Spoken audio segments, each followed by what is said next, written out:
di ilmu pemerintahan.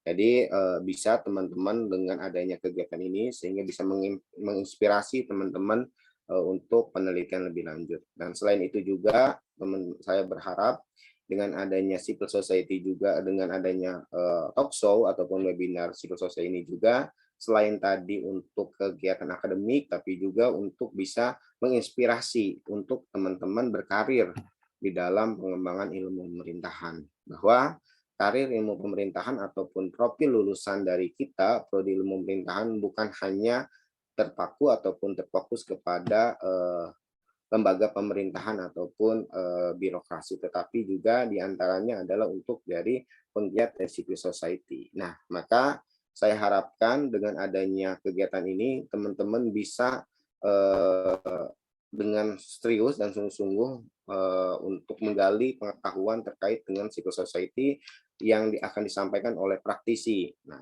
jadi ini adalah dua kombinasi yang sangat bagus dan komprehensif. Satu sisi secara teoritis yang disampaikan oleh dosen pengambuh terkait dengan civil society. Yang kedua adalah secara penyampaian civil society oleh aktor-aktor ataupun praktisi yang memang berkecimpung berkegiatan di dalam dunia civil society. Nah, kemarin saya membuka kegiatan dari talk show ini ataupun webinar ini di bidang pendidikan non formal yang seharusnya tadi juga jam 1 ke lingkungan. Nah, hari ini kita akan menyaksikan dan akan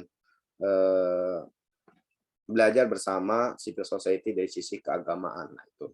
Jadi semoga dengan adanya kegiatan ini bisa menginspirasi kita semua, terutama teman-teman, untuk mengembangkan bakat dan minatnya, terutama di kegiatan civil society sesuai dengan passion-nya nanti masing-masing. Bisa di bidang keagamaan, seperti yang akan disampaikan oleh narasumber, kemudian di bidang lingkungan, bidang pendidikan, bidang sosial maupun politik maupun pemerintahan.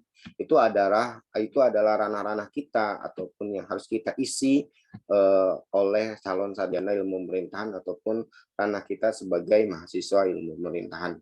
Mungkin itu saja yang dapat saya sampaikan pada kesempatan yang berbahagia ini. Semoga teman-teman dapat mengikuti kegiatan webinar dari mata kuliah ini dengan baik dan semoga acaranya berjalan dengan lancar. Saya ucapkan terima kasih. Assalamualaikum warahmatullahi wabarakatuh.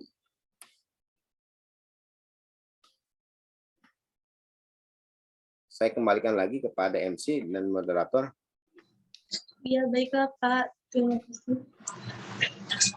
Terima kasih kepada Bapak Rahmat Ramdhani yang telah memberikan sambutannya yang sudah berkenan. Selanjutnya langsung saja adalah acara inti yang paling kita tunggu-tunggu, yaitu penyampaian materi yang akan dipandu oleh Saudara Wisnu Wijaya. Kepadanya kami persilakan.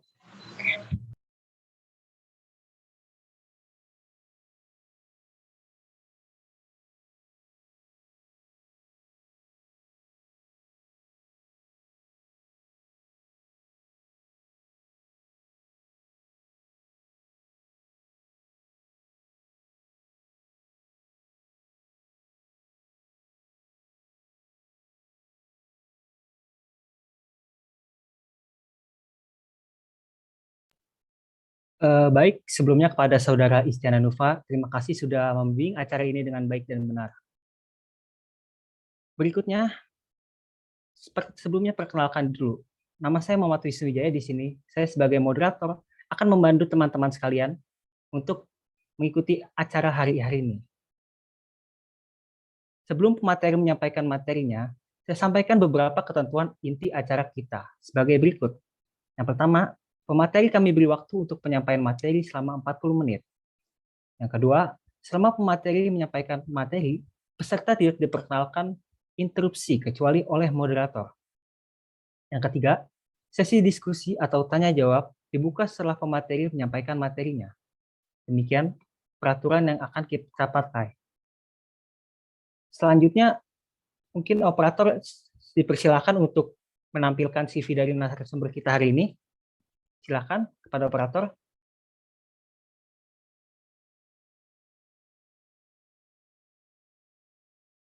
Jadi yang akan menjadi pemateri kita hari ini yaitu adalah Ibu Yeni Nurjanah, yaitu bagian bidang advokasi Forum Zakat Nasional dan CEO Baitul Maalku. Nama, Yeti Nurjanah SST. Tempat tanggal lahir, Bandung, 2 Februari 1990. Alamat, Perumahan Truli Karawang. Nomor telepon 0896 4393 9553. Status sudah menikah. Nama pasangan Ade Akbar MISPD. Nama anak yang satu adalah Sabrina Sakri RA, yang kedua Hazira Humaira Hafizah, yang ketiga adalah Albara Falahamizan. Aktivitas beliau yaitu sebagai founder dan CEO Baitul Maalku, founder Alifba, konsultan CSR dan NGO, dan juga konsultan keuangan.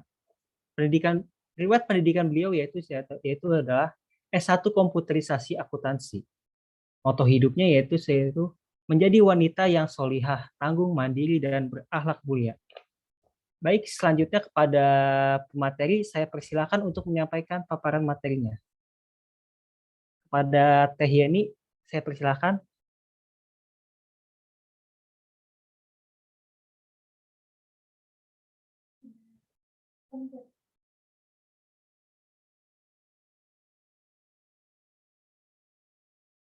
Mohon maaf Ibu, mic-nya masih di off cam Ibu. Oke, sudah terdengar suara saya? Sudah Ibu dengan jelas. Baik. Oke.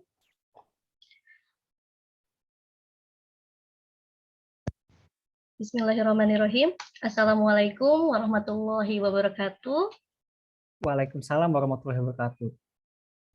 Alhamdulillahirabbil alamin. Allahumma sholli ala Muhammad wa ala ali sayyidina Muhammad. Yang pertama saya ucapkan kepada yang saya hormati Bapak sebagai Kepala Prodi Civil Society. Kemudian yang saya hormati adik-adik ya, adik-adik di Fakultas Civil Society. Alhamdulillah, daun salam di atas pare, tangan menarik tersangkut kuku. Salam kenal dan selamat sore, saya Yeni, CEO Baitul Maalku. Tak kenal maka harus ta'aruf, bila sudah ta'aruf maka akan muncul rasa sayang. Hari ini, sore ini, izinkan saya menyampaikan materi yang insya Allah sebagai tema kali ini adalah peran Baitul Maalku dalam penanganan bencana kemanusiaan. Oke, betul ya temanya, Mas? Baik, langsung dimulai saja ya, Mas ya? Iya, Ibu, silakan. Oke. Mohon maaf tadi sempat telat juga karena kebetulan sedang di jalan dan sedang keliling 30 kecamatan. Masya Allah ya. Ini trip ke berapa ya? Trip ke 20 kecamatan. Terima kasih sudah menunggu dan terima kasih atas kesempatan yang luar biasa ini telah bergabung bersama teman-teman sipil atau adik-adik di Civil Society. Masya Allah ya. Nah, yang pertama adalah saya mengenalkan dulu, tak kenal maka tak sayang, lembaga Baitul Maalku. Apa sih lembaga Baitul Maalku itu? Baitul Maalku adalah lembaga filantropi Islam yang bergerak di bidang zakat, infak, sodakoh, dan wakaf. Kenapa filantropi Islam? Karena tidak hanya Baitul Maalku itu jadi filantropi Islam di lembaga khusus zakat saja, tapi Baitul Maalku itu adalah lembaga Islam yang memang kedepannya akan menjadi lembaga konsultasi juga, kemudian menjadi lembaga pendidikan Islami juga. Holding company-nya adalah Yayasan Baitul Maalku. Yayasan Baitul Maalku itu didirikan itu pada saat tahun 2019 akta yayasannya, tapi sebetulnya sudah berkecimpung pada 2017 diinisiasinya oleh saya dan rekan saya. itu penginisiasian nama Baitul Malku 2017. Kemudian kami bergerak melalui dakwah-dakwah di tahun 2018. Alhamdulillah respon dari masyarakat sangat positif ketika kami bergerak di bidang dakwah. Maka alhamdulillah di tahun 2019 kami melakukan menginisiasi langsung mendirikan yayasan Baitul Malku di tepatnya di 9 Mei 2019. Kemudian lanjut karena kami banyak menghimpun dana sosial dari masyarakat, contohnya di dana zakat, infak, sodako, dan wakaf. Akhirnya kami memutuskan agar lembaga ini bisa legal secara lembaga amil zakat baik di tingkat nasional. Nah, alhamdulillah 2019 Desember akhir kami mendapatkan izin operasional dari Kementerian Agama, izin operasional lembaga amil zakat yang memang satu-satunya di Karawang ini, asli lokal Karawang, yang sudah berlegalitas di luar Basnas, karena Basnas itu kan sudah legalitas dari pemerintahan. Nah, versi Baitul Malkunya adalah swastanya yang sudah berlegalitas satu-satunya di Karawang ini dari Kementerian Agama. Jadi bisa menghimpun dan mendistribusikan dana infak dan zakat yang dikelola dari masyarakat. Seperti itu ya. Dan tentunya memang Baitul Malku banyak sekali program-programnya, nanti kita akan bahas, dan Baitul Malku terus berinovasi dengan menjadikan program-program yang sesuai dengan kebutuhan masyarakat dan sejalan dengan tujuan pembangunan berkelanjutan. Nah, ini di antaranya ada pilar program Baitul Malku. Sebetulnya pilar program ini ada 5. Yang satu adalah pilar kebutuhan hidup. Pilar kebutuhan hidup ini menyangkut pada bidang ibadah, pangan, pakaian, hunian. Jadi tidak hanya sarana ibadah saja yang kami berikan, tapi kebutuhan pokok yang memang rutin kami berikan kepada masyarakat, terutama Jompo Duafa yang setiap bulan kita berikan paket kebahagiaan, totalnya itu kurang lebih 1.000 paket kebahagiaan yang rutin dirasakan oleh masyarakat Karawang. Kemudian pakaian menjelang di Ramadan ini, kemudian hunian bagi masyarakat yang memang di bahasa di desanya itu rutilahu gitu. Kalau misalkan ada rumah yang memang harus betul-betul dibantu dan penerima manfaatnya mustahik, kami biasanya memberikan roti lahu itu full. Jadi tidak hanya menyumbangkan sebagian materi saja, tapi berkebutuhan sampai layak ditempati. Seperti itu ya. Itu di program kebutuhan hidup. Yang kedua adalah program kesehatan. Nah, program kesehatan ini kami mempunyai program, namanya itu adalah Sehatku Mobile. Sehatku Mobile kenapa? Tidak berbentuk klinik gitu ya, langsung ada di sini, karena kami ingin menjangkau 30 kecamatan, dan 30 kecamatan khususnya di daerah Karawang ini harus menikmati fasilitas kesehatan yang kami berikan. Jadi Sehatku Mobile itu keliling,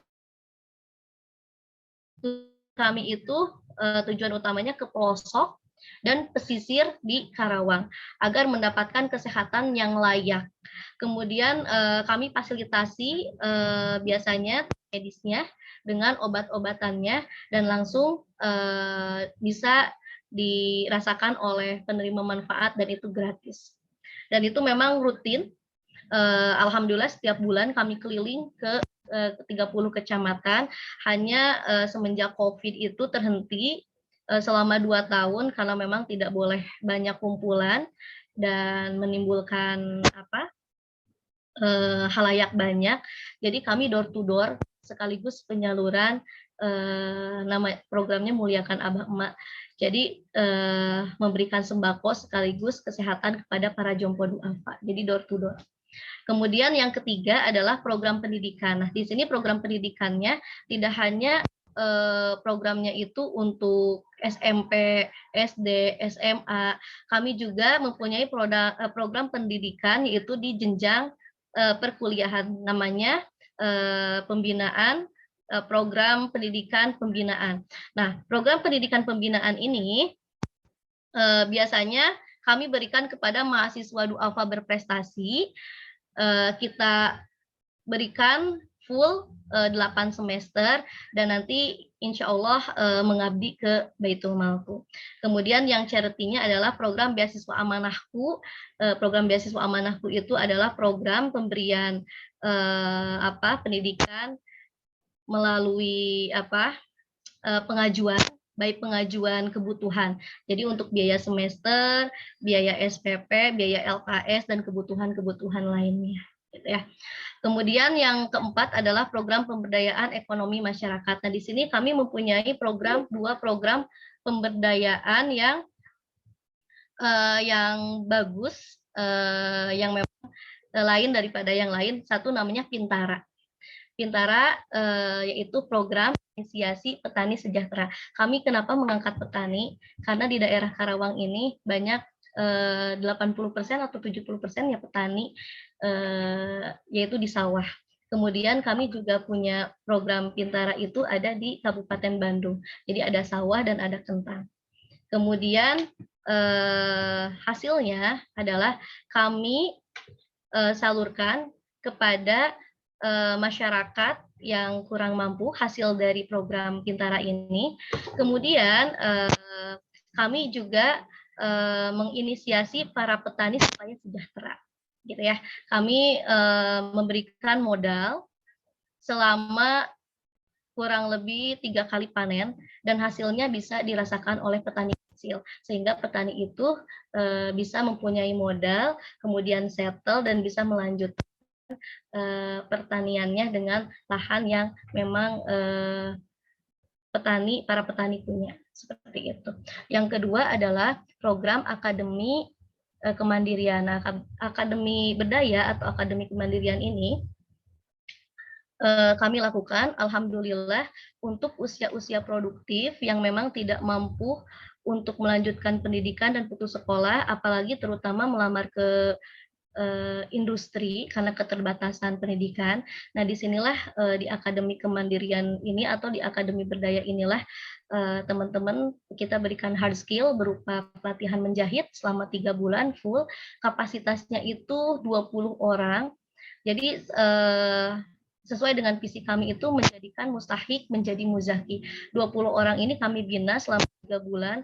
Kami bekali dari 0 skill sampai mereka itu benar-benar mempunyai skill. Kemudian dari 0 dari 0 penghasilan sampai keluar itu mendapatkan penghasilan. Bahkan angkatan itu 1 tahun itu sudah ada 60 angkatan dan semuanya berhasil keluar dari zona zona kemiskinan yang tadinya 0 penghasilan menjadi mendapatkan penghasilan rata-rata 1 bulannya itu di atas 1,5 sampai 2,5. Yang terakhir adalah tentunya kebencanaan. Nah, ini juga menjadi perhatian dari Baitul Malku di kebencanaan ini karena kami memang sering masuk, kemudian sering menginisiasi program-program kebencanaan, khususnya kebencanaan di lokal, atau aksi cepat tanggapnya itu lebih cepat daripada lembaga-lembaga yang sudah ada, seperti itu. Nah, 2017, nah ini yang tadi milestone-nya Baitul Malku adalah penginisiasian atau pembentukan Baitul Malku. Kemudian 2018 adalah pengelolaan program event dakwah. Kemudian 2019 adalah terbit SK Yayasan 2020. Pengelolaan program berdasarkan 4 pilar 2021. Ini pengelolaan programnya sudah 5 pilar dan kemudian audit pertama dengan hasil wajar tanpa pengecualian. Jadi Baitul Malku itu karena lembaganya sudah legal harus diaudit secara kontinu per 1 tahun sekali. Alhamdulillah hasilnya WTP. Kemudian visi kami adalah menjadi lembaga pengelola Jiswap yang profesional dan terkemuka di Indonesia. Adik-adik mohon doanya, Baitul Malku itu tahun depan akan melangkah go Jawa Barat, makanya program-program kami setelah tuntas di terutama 30 kecamatan, kami riayah kecamatannya di Karawang, kami akan berlaju ke Jawa Barat, mohon doanya. Oke. Misi dari Baitul Malku adalah membangun kesadaran Jiswap terhadap masyarakat di Indonesia. Kemudian yang kedua menjadi lembaga amil zakat yang amanah dan akuntabel. Kemudian yang ketiga adalah membangun sinergi pengelolaan program santunan, pemberdayaan umat yang sesuai dengan kebutuhan hak asasi manusia. Oke, kemudian budaya lembaga Baitul Malku. Sebetulnya budaya lembaga Baitul Malku itu singkatan Baitul Malku itu adalah BMku. B-nya adalah Building Excellence. Kami bekerja sama sebagai satu tim untuk menghasilkan layanan prima. Kemudian M-nya adalah measurable. Kami memiliki target atau capaian yang terukur. Kemudian yang ketiganya adalah know. Secara berkesinambungan, membangun hubungan kerjasama sehingga senantiasa dekat dengan masyarakat. Dan yang keempatnya itu adalah selalu update, berkomitmen untuk melakukan peningkatan dan pembaharuan secara konsisten. Jadi diupdate terus kegiatannya, kemudian untuk mitra kami biasanya kami berikan laporan-laporan pertanggungjawaban tidak lupa. Itu juga untuk membangun engagement kepada mitra-mitra Baitul Malku. Oke. Sebelum masuk ke pembahasan pokok, dari teman-teman Unsika mungkin ada dari teman-teman khususnya civil society ada pertanyaankah atau akan dilanjutkah ke tema yang selanjutnya? Ibu, mohon maaf Ibu, izin klarifikasi Ibu. Sebelumnya kami bukan dari mahasiswa civil society, tapi kami prodi ilmu pemerintahan Ibu dan mata kuliah civil society. Mohon maaf Ibu. Masya Allah. Dari Fakultas Ilmu Sosial Ilmu Politik. Fakultas Ilmu Pemerintahan ya. Masya Allah. Oke, FISIP ya. Iya Ibu. Oke, dari adik-adik FISIP atau Fakultas Ilmu Pemerintahan ada pertanyaan mengenai Baitul Malku sebelum kita masuk ke materi selanjutnya?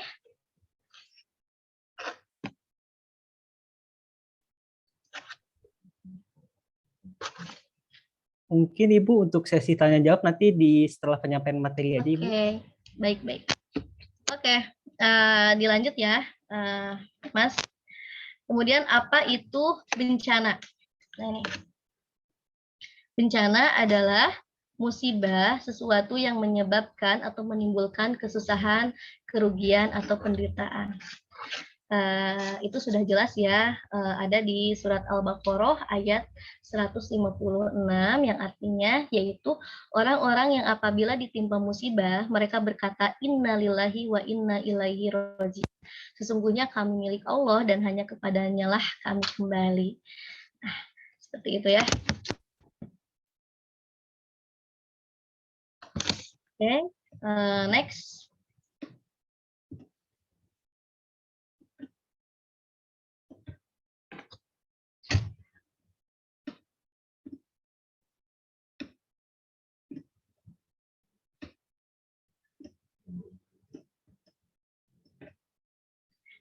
Nah, peran kami dalam penanganan kebencanaan. Jadi setiap lembaga sosial tentunya akan selalu menjadi garda terdepan ya. Kalau misalkan ketika menghadapi suatu musibah atau bencana, tidak terkecuali dari Baitul Malku. Secara struktur kami memiliki SDM yang memang masih muda-muda, SDM yang unggul, kurang lebih ada 14 orang tim kami, dan alhamdulillah ketika ada musibah atau bencana, baik di lokal, dalam negeri atau luar negeri, kami pun selalu siap untuk ikut berkontribusi.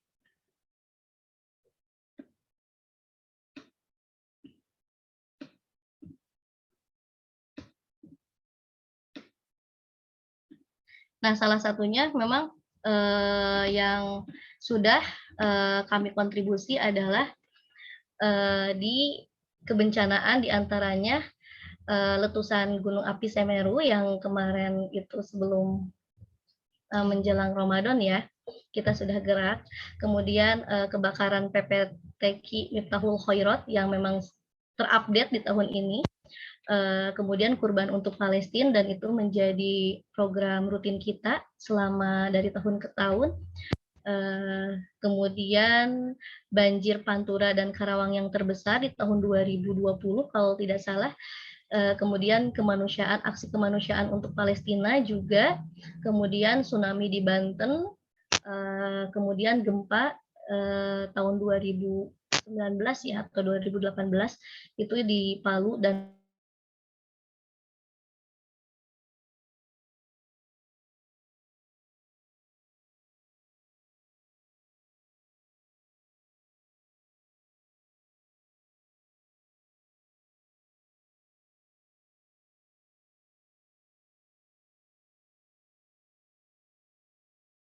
Halo Ibu, mohon maaf, sepertinya terputus ya.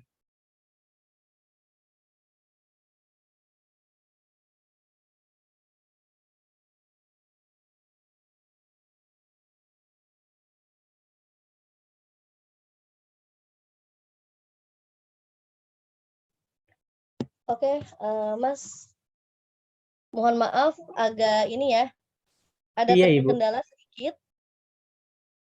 baik Ibu, silakan dilanjut.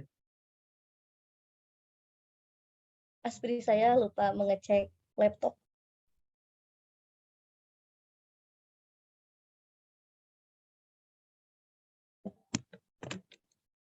Baik Ibu, silakan dilanjut. Oke. Izin tidak on cam ya, Mas? Baik Ibu, Jadi tidak apa-apa. agak kurang bagus. Oke. Saya lanjut ya. Tadi kontribusi Baitul Malku sebetulnya banyak yang sudah kita kontribusi tahun 22 ini. Tapi yang terhangat yang tadi ya, pertama letusan Gunung Api Semeru, kedua adalah kebakaran PPTQ Miftahul Khairat, kemudian ketiga kurban Palestina yang memang sudah rutin kami penyaluran ke sana. Yang keempat banjir Pantura dan Karawang yang terbesar di tahun 2020. Kemudian kemanusiaan Palestina juga setiap tahun kami juga ikut kontribusi. Kemudian di tsunami Banten, kemudian gempa Palu, Lombok, dan yang lain-lain. Nah, itu salah satu kontribusi Baitul Malku dalam kebencanaan. Nah, ada lagi alur misalkan tanggap bencana Baitul Malku. Nah, ini salah satunya sebelum melakukan atau turun terjun ke lapangan, kami tuh ada SOP-nya ya di sini. Kami selalu terjun ke lapangan itu by SOP. Salah satunya diantaranya adalah ketika ada bencana tidak langsung gerak ke lapangan karena memang khawatir terjadi apa-apa. Jadi biasanya kami akan melakukan ketika misalkan bencana itu bersifat kayak bencana lokal itu kayak banjir BMI seperti yang kemarin malam. BMI banjir 1 meter, tapi malamnya sudah surut lagi. Nah, biasanya kami menerima report dulu apa saja sih yang dibutuhkan dan memang ini banjir itu akan terjadi lama atau memang hanya sebentar. Nah, ketika sudah menerima report, kemudian kami assessment kebutuhannya apa saja. Seperti kemarin banjir di BMI yang dadakan, itu kebutuhannya adalah untuk buka puasa atau takjil. Nah, kami berikan karena malamnya sudah surut. Kalau misalkan itu panjang, harus ada dapur umum kah? Atau memang harus ada bantuan dan yang lain-lain kah? Nah, itu biasanya assessment lanjutan. Yang ketiga adalah distribusi langsung. Yang keempat adalah biasanya kami selalu memperhatikan pasca bencana. Jadi yang pertama, alur tanggap bencana di Baitul Malku adalah menerima report dari masyarakat yang terkena bencana, yang kedua adalah assessment, yang ketiga adalah distribusi langsung, baik materi ataupun non-materi, atau misalkan pembukaan dapur umum dan yang lain-lain. Yang keempat adalah pasca bencana juga kami selalu istilahnya selalu diperhatikan seperti itu ya. Kemudian nah ini hal-hal yang dikontribusikan oleh Baitul Malku adalah berupa apa sih ketika ada bencana? Dengan melihat kebutuhan, apakah harus berupa barang ataukah dana? Biasanya dua-duanya. Ada cash dana, kemudian sandang pangan, kemudian kebutuhan logistik selanjutnya, kemudian ada fasilitas kesehatan, ada dapur umum, ada trauma healing, kemudian ada bantuan-bantuan yang dibutuhkan lainnya, seperti itu ya, ketika terjadinya bencana. Biasanya karena Baitul Malku sebelum tahun-tahun sebelumnya kami selalu melakukan pelatihan mitigasi bencana. Jadi mitigasi bencana ini kan penting sekali kalau bagi teman-teman khususnya di dunia sosial. Nah, apa sih mitigasi bencana itu?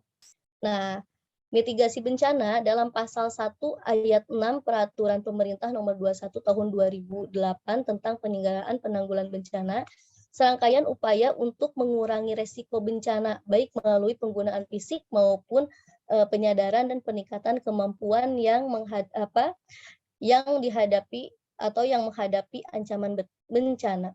Mitigasi bencana memiliki 3 tujuan utama. Salah satunya adalah yang pertama, mengurangi dampak yang ditimbulkan oleh bencana.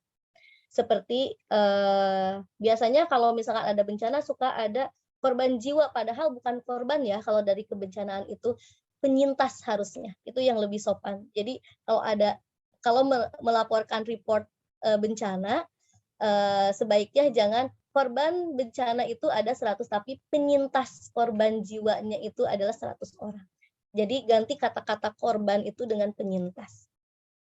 Ini satu, mengurangi dampak yang ditimbulkan oleh bencana seperti penyintas jiwanya, kemudian kerugian ekonominya, kemudian kerusakan SDA-nya. Yang kedua adalah digunakan sebagai landasan perencanaan pembangunan. Yang ketiga adalah meningkatkan pengetahuan masyarakat menghadapi serta mengurangi resiko kebencanaan. Itulah ketika kita mengikuti pelatihan mitigasi bencana. Biasanya di dunia sosial itu sering dilakukan rutin 1 tahun 2 kali, khususnya Baitul Malku mengenai mitigasi bencana. Karena memang ini harus dapat teman-teman yang berkecimpung di bidang sosial itu harus dapat ilmunya. Kemudian langkah-langkah ketika mitigasi bencana yang biasanya dilakukan. Ketika misalkan banjir yang harus dilakukan apa sih sebaiknya gitu kan, mitigasi bencananya untuk mengurangi resiko kerugian bencananya. Yang satu adalah mengawasi penggunaan lahan dan merencanakan lokasi atau penempatan fasilitas vital di daerah yang aman.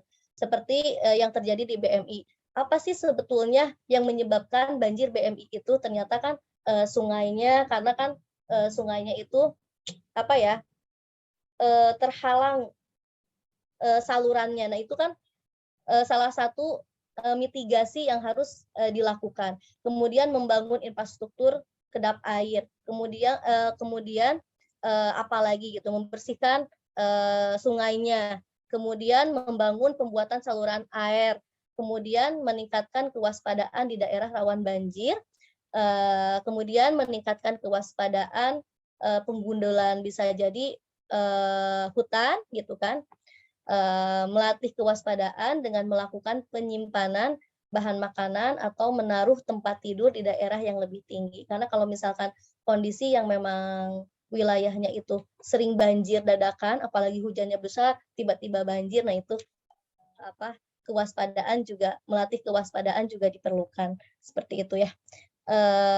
Kemudian yang kedua adalah mitigasi bencana tanah longsor. Apa saja sih yang harus dilakukan? Nah, yang pertama adalah untuk longsor mungkin sedikit saya gambarkan. Satu, membangun pemukiman dan fasilitas utama lainnya. Kemudian hindari daerah rawan bencana. Yang kedua adalah melakukan relokasi atau pemindahan tempat. Yang ketiga, menyarankan pembangunan pondasi tiang pancang untuk menghindari bahaya likuifaksi tanah. Seperti yang terjadi di Palu ya waktu gempa itu. Kemudian yang keempat, pembangunan pondasi yang disarankan menyatu untuk menghindari penurunan yang tidak seragam. Yang kelima adalah pembangunan utilitas yang ada di dalam tanah harus fleksibel. Keenam adalah mengurangi tingkat keterjalan releng ya, lele. Aduh, saya cadel banget, releng. Apa ya? Lereng. Nah, itu ya. Kemudian mitigasi bencana gunung berapi. Nah, ini nih yang sering sempat terjadi letusan Gunung Semeru ya kemarin ya. Kalau misalkan sudah dimitigasi, langkah-langkah apa sih yang bisa dilakukan? Satu, merencanakan lokasi pemanfaatan lahan untuk aktivitas vital biasanya ya. Yang kedua, menghindari tempat-tempat yang memiliki kecenderungan air lapa atau lahar saat gunung api meletus. Yang ketiga adalah menerapkan desain pembangunan atau bangunan yang tahan terhadap tambahan beban akibat abu gunung api. Yang keempat adalah membuat barak pengungsian permanen. Yang kelima, melakukan penyuluhan masyarakat bermukim sekitar gunung berapi untuk mengetahui posisi tempat tinggal pada peta atau rawan bencana kah atau rawan bencana gunung api. Kemudian yang keenam adalah melakukan sosialisasi mengenai peringatan dini. Ketujuhnya adalah sosialisasi mengenai koordinasi yang harus dilakukan dengan aparat setempat. Itu mitigasi dalam bentuk bencana gunung berapi ya. Nah, ini mitigasi, ada lagi mitigasi bencana gempa bumi. Nah, mitigasi bencana gempa bumi diantaranya adalah untuk mengurangi resiko kerusakan ya pasca gempa bumi. Yang pertama adalah satu, memastikan penggunaan konstruksi bangunan tahan getaran atau gempa. Yang kedua adalah memastikan kekuatan bangunan sesuai dengan standar kualitas bangunan. Yang ketiga, membangun fasilitas umum dengan standar kualitas yang tinggi. Keempat, memastikan kekuatan bangunan-bangunan vital yang sudah ada. Kelima, merencanakan penempatan pemukiman yang mengurangi tingkat kepadatan hunian di daerah rawan bencana. Itu bentuk mitigasi ketika terjadi bencana-bencana baik bencana gempa bumi, longsor, kemudian letusan Gunung Merapi dan banjir. Nah, itu memang tidak ada di materi ya sebelumnya, tapi saya berikan ke adik-adik karena ini cukup bagus sekali dan mudah-mudahan bisa menjadi aware juga nih untuk adik-adik di Fakultas FISIP ya. Nah, mungkin itu saja yang dapat saya sampaikan dulu. Jika ada pertanyaan, silakan dari adik-adik FISIP, dari adik-adik Fakultas FISIP, mangga. Kalau ada yang harus ditanyakan atau didiskusikan atau diseringkan dengan saya. Silakan. Baik Ibu, terima kasih atas penyampaian yang luar biasa dan materinya semoga itu dapat menjadi pengetahuan baru untuk kita tentunya. Sebelum kita masuk ke sesi tanya jawab, izinkan saya untuk bertanya Ibu. Apakah saya dipersilakan? Boleh, silakan. Ya Bu. Jadi kita nih dari mahasiswa FISIP ini pengen tahu nih Bu, apa sih Bu yang melatar belakangi Ibu dan teman-teman ini mendirikan lembaga Baitul Malku? Oke. Apa sih yang melatar belakangi saya dan teman-teman mendirikan Baitul Malku? Sebetulnya foundernya ada dua, saya dengan Pak Bakti Aditya. Karena kan Baitul Malku itu apa sih? Dari namanya Baitul Malku. Baitul Mal itu tempat ya. Malnya itu kan harta. Punya aku. Nah, karena saya ingin bermanfaat untuk umat, jadi Baitul Malku adalah aku untuk umat. Ketika kita melihat kondisi apalagi Karawang ini kan industrinya katanya sangat banyak gitu ya, industrinya sangat luas sekali. Tapi kemudian tingkat kemiskinannya juga banyak. Nah, itu salah satunya yang menginisiasi kenapa sih saya dengan teman-teman itu harus mendirikan Baitul Malku, karena kita ingin bermanfaat untuk umat dan selalu ingin membantu meluaskan manfaat untuk umat dimanapun, khususnya di Kabupaten Karawang 30 kecamatan. Seperti itu, karena Baitul Malku sendiri adalah asli lokal Karawang gitu. Makanya 30 kecamatan ini harus kita jelajahi, harus kita kuasai, harus kita berikan manfaatnya, seperti itu. Baik Ibu, terima kasih Bu atas pertanyaan pertama Bu. Selanjutnya Bu, saya ingin tahu dong Bu, dalam penanggulangan bencana ini Baitul Malku ini berafiliasi dengan siapa saja ya Bu? Dalam tindakan sangat tadi, tindakan mitigasi maupun pasca bencana itu Baitul Malku ini berafiliasi dengan siapa saja ya Bu? Oke, mohon maaf Mas, bukan berafiliasi ya, tapi lebih banyak sebetulnya mitra-mitra dari Baitul Malku dalam menghadapi kebencanaan itu adalah sinergi dan kolaborasi dengan mitra mana saja ya. Nah, gitu istilahnya itu sinergi dan kolaborasi, karena kita itu tidak bisa bergerak sendiri Mas untuk menghadapi kebencanaan itu. Kami membutuhkan dukungan dari beberapa stakeholder, baik dari pemerintahan, stakeholder swasta, kemudian SDM-nya dari masyarakat yang memang bersama-sama ingin membantu ketika ada bencana. Nah, itulah mitra sinergi kolaborasi kami seperti itu. Adapun mitra-mitra yang memang sering bersinergi dan berkolaborasi diantaranya ketika ada bencana ya, satu lembaga-lembaga zakat juga seperti Dompet Duafa biasanya ya, ACT. Kalau misalkan terjadi bencana nih, bencananya di Karawang, waktu banjir yang kemarin yang besar ya, tahun berapa sih, 2020 apa 2019. Nah, kebetulan Baitul Malku itu dijadikan tuan rumah apa sih yang dibutuhkan gitu di Karawang ini ketika terjadi bencana Pantura sampai Karawang sendiri yang besar itu. Kemudian banyak yang mensupport dari lembaga-lembaga juga sinergi kolaborasi dengan kami. Dari pemerintahan juga banyak yang bersinergi dengan kami. Dari teman-teman fakultas juga ada yang sering bersinergi dengan kami itu dari BEM ya, BEM Unsika. Itu sering sekali setiap ada bencana itu berkolaborasi dengan Baitul Malku, baik berkolaborasi secara menghimpun dana ataupun berkolaborasi kita sama-sama menyalurkan dana dari atau donasi dari masyarakat umum untuk bencana di daerah, misalkan di daerah Karawang banjir besar, atau misalkan di daerah di luar kota lain seperti gempa Banten atau gempa Palu, seperti itu. Jadi banyak stakeholder yang biasanya sinergi dan kolaborasi dengan Baitul Malku, seperti itu. Apalagi internasional ya, seperti Palestina. Setiap apa saja gitu kan,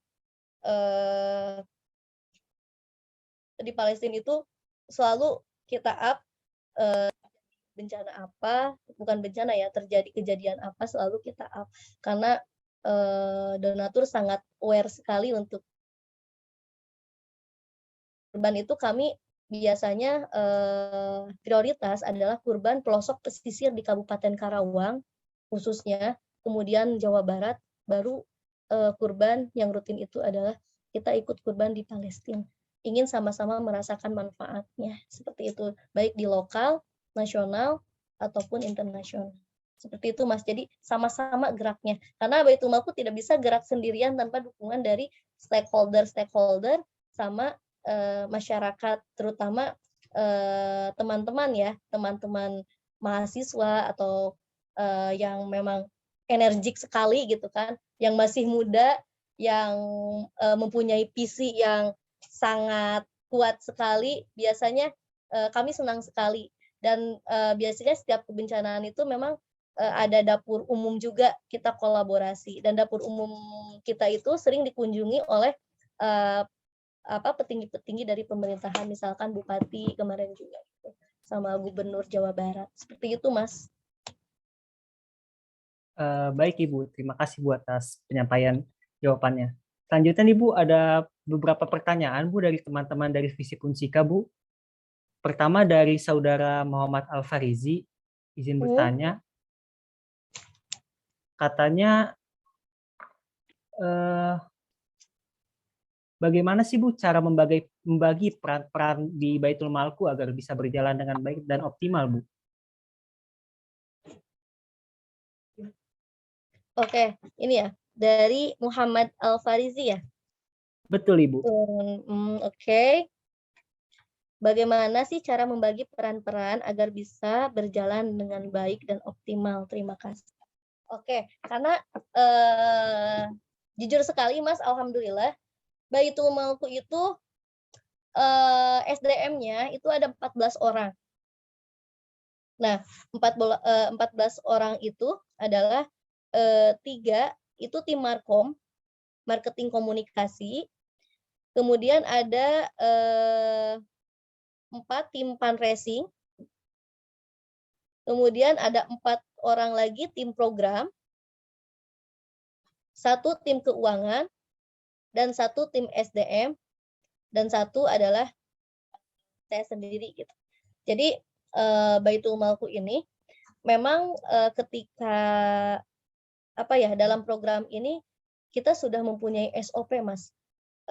Di tim 4 orang ini, divisi 4 orang program ini kami bagi-bagi. Jadi ada divisi yang namanya charity, ada divisi pemberdayaan, kemudian ada divisi, biasanya charity itu nyambung dengan kesehatan, itu dua pegangan divisinya dari 1 orang.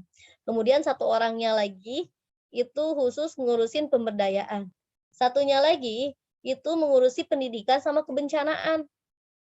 Biasanya seperti itu. Kalau misalkan kebencanaannya itu besar, itu biasanya 3 orang ini tuh bergabung gitu ya. Tapi 1 orang ini tuh biasanya dibantu para relawan-relawan yang ada di Baitul Malku. Kan satunya lagi head. Jadi 4 orang itu memang sudah kami bagi ya. Tim program itu ada headnya, ada divisi pendidikan kebencanaan, sosial kesehatan, sama divisi pemberdayaan. Supaya ketika terjadi terjadi kebencanaan, nah inilah satu divisi inilah yang menjadi PIC utama, atau misalkan ada program pemberdayaan, PIC inilah yang kami tunjuk khusus menangani divisi program pemberdayaan. Kalau misalkan charity dan kesehatan, nah 1 orang inilah yang menjadi PIC charity dan kesehatan di lembaga kami, sehingga keberjalanan penyaluran yang begitu banyak di Baitul Malku itu menjadi optimal. Karena alhamdulillah Baitul Malku ini tenaga atau SDM-nya itu sangat muda-muda sekali, Mas. Itu yang tua itu saya. Saya tuh 32 tahun sendirian. Yang selebihnya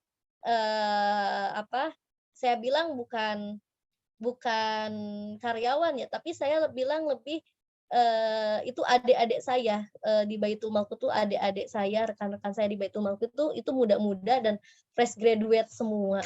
Jadi dengan pemikiran idealisnya, dengan pemikiran yang aktifnya, dengan berbagai pemikiran lah kita bisa kolaborasi sinergi, alhamdulillah berjalan dengan lancar, dan peran-peran ketika banyak program pun kita tidak kekurangan SDM, karena memang ketika kita sudah memetakan divisi-divisi, tentunya di divisi tersebut ada SOP yang dilakukan oleh setiap PIC. Itu sih Mas Muhammad Al-Farisi. SOP yang harus dipegang itu kuncinya. Baik, SOP Ibu. dan visinya Baitul Malku. Jadi ketika SOP itu kan berbeda di setiap di PC ya. Nah, kita kembali lagi ke PC-nya, sebetulnya visi Baitul Malku itu apa sih? Gitu. Jadi balik lagi, satu, visinya adalah sama-sama bermanfaat untuk umat, meluaskan manfaat untuk umat, itu yang dipegang, SOP dan visi. Baik Ibu, selanjutnya ada pertanyaan dari Muhammad Ardabili, Bu. Mengenai apa aja sih suka duka yang Ibu dapatkan selama menjadi founder Baitul Malku, serta ada tidak kesulitan dalam menjalankan program-program di Baitul Malku ini? Silakan Ibu. Masya Allah, ya baik, Kang Muhammad Ardabili ya. Oke, kalau program-program Baitul Malku sih tidak ada kesulitan, alhamdulillah, karena kami menjalankannya secara enjoy, gitu, secara menikmati ya, kemudian dari hati gitu kan, kemudian niat juga sih, gitu kan, dengan niat juga, gitu kan, karena memang ketika kita sudah niat, itu adalah pondasi paling dasar dalam beramal gitu ya. Jadi ketika sudah niat itu pasti aja terhindar dari kata-kata, aduh nyesel gabung di Baitul Malku, nah gitu. Yang ada juga alhamdulillah menikmati dengan dengan adanya program-program di Baitul Malku. Biarpun programnya biasanya yang selalu program itu tidak bisa tidur atau tidak bisa melek itu adalah program bulan Ramadan. Alhamdulillah nih, program bulan Ramadan ini kami menyalurkan 10.000 paket untuk jompo duafa, anak yatim, asati dan asatijah. Itu 10.000 paket itu kita harus keliling ke 30 kecamatan.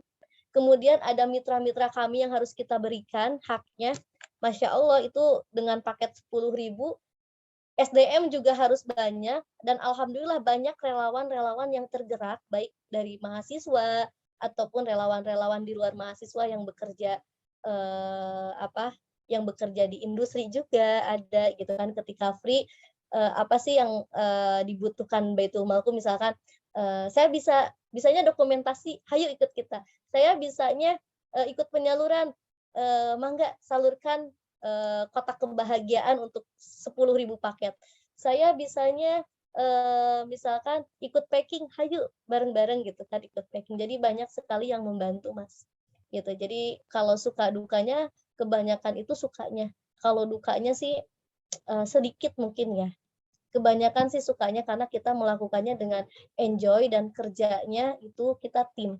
Ketika misalkan sekarang 10.000 paket Ramadan ini kan banyak ya, 10.000 paket, kita sama-sama, kita bareng-bareng, tidak sendirian PIC-nya yang mengerjakan, programnya turun, PIC lainnya turun, head-nya turun, kemudian relawannya ikut gerak, kemudian di divisi-divisi lain turun, seperti itu. Itu sih Mas. Baik Ibu, terima kasih atas jawaban yang sudah diberikan.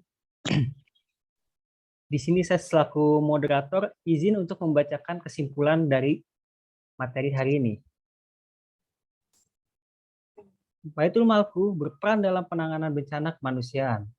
Baitul Malku didirikan atas semangat dakwah di bidang keuangan sosial Islam, terutama pada isu zakat, infak, dan wakaf.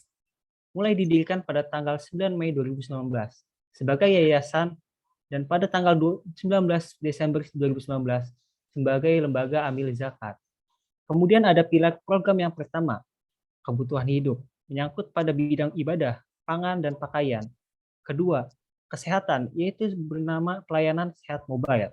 Ketiga, pendidikan yang tidak hanya untuk SMP dan SMA, akan juga tetapi untuk mahasiswa. Dan yang keempat yaitu pemberdayaan program yang di bidang ekonomi dan masyarakat.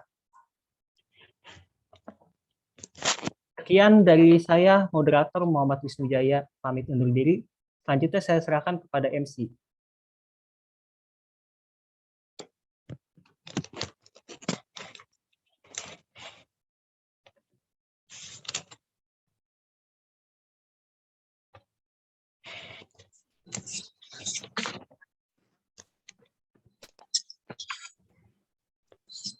Baik, terima kasih kepada moderator Saudara Wisnu yang telah membacakan kesimpulan Selanjutnya, sebelum saya tutup, kami mengucapkan terima kasih kepada para pemateri, Ibu Yeni Nurjana SST, yang telah memberikan banyak informasi kepada kita semua. Semoga kita selaku generasi muda agen of change atau agen perubahan dapat kita aplikasikan ilmu yang didapat. Dan kami juga mengucapkan terima kasih banyak kepada peserta atas partisipasinya dalam mengikuti webinar Expo pada sore hari ini. Sebelumnya, saya izin untuk menampilkan sertifikat sebagai bentuk penghargaan kepada pemateri kita. Kepada operator dipersilakan untuk share screen.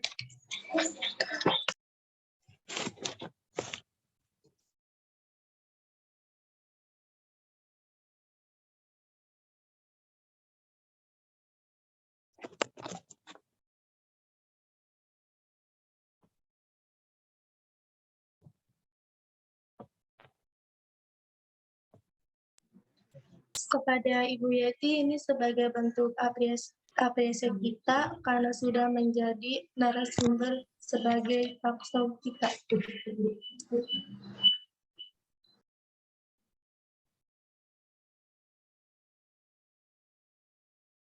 Baik, terima kasih Mbak. Sama Bu. Selanjutnya, tiba saatnya kita di penghujung acara. Terima kasih atas perhatian dan kerjasama hadirin semua. Mohon maaf atas segala kekurangan. Semoga ilmu yang kita dapatkan saat ini bermanfaat di masa yang akan datang. Saya mewakili panitia yang bertugas menyampaikan mohon maaf atas salah kata maupun perbuatan. Akhir kata, terima kasih dan wassalamualaikum warahmatullahi wabarakatuh. Sebelumnya kita foto bersama dulu. On cam kepada para peserta.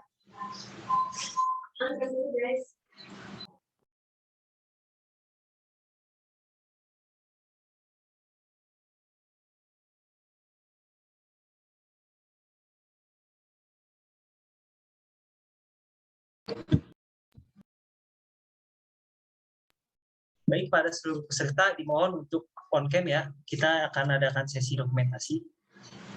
1, 2, 3. Sekali lagi kami selaku mahasiswa di sini mengucapkan terima kasih banyak atas kehadiran dan partisipasinya di dalam acara kita hari ini. Kurang lebih mohon maaf.